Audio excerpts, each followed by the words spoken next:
పేరు మామిడిపాక హరిప్రసాద్, ఆర్యవైశ్య మహాసభ ఎడ్యుకేషన్ మాజీ జోనల్ చైర్మన్ని. ప్రస్తుతం గౌరవనీయులు మాజీ మంత్రివర్యులైన టీజీ వెంకటేష్ గారి ఆధ్వర్యంలో ఆర్యవైశ్య మహాసభ అధ్యక్షులు గారిని ఎన్నుకున్నారు. రేపు 29వ తారీఖు ఈ కమిటీని కూర్పు కోసం రాష్ట్రం నుంచి నలుమూల నుంచి అందరం కూడా వెళ్తున్నాము. ఈ సందర్భంలో పెద్దలకి చిన్న విన్నపము. ఉమ్మడి ప్రకాశం, బాపట్ల, నెల్లూరు ఈ జిల్లాల నుంచి ఇంతవరకు కూడా ప్రధానమైన పదవి ఇవ్వలేదు. దయచేసి ఈ ప్రాంతంలో మనకి మిత్రుడు పల్లపోతు వెంకటేశ్వర గారు ఆర్యవైశ్య సంఘాల్లో చురుగ్గా ఉన్నారు.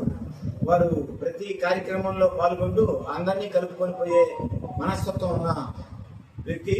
వారికి ఆర్యవైశ్య మహాసభ సెక్రటరీగా ఇవ్వాలని కోరుకుంటున్నాం.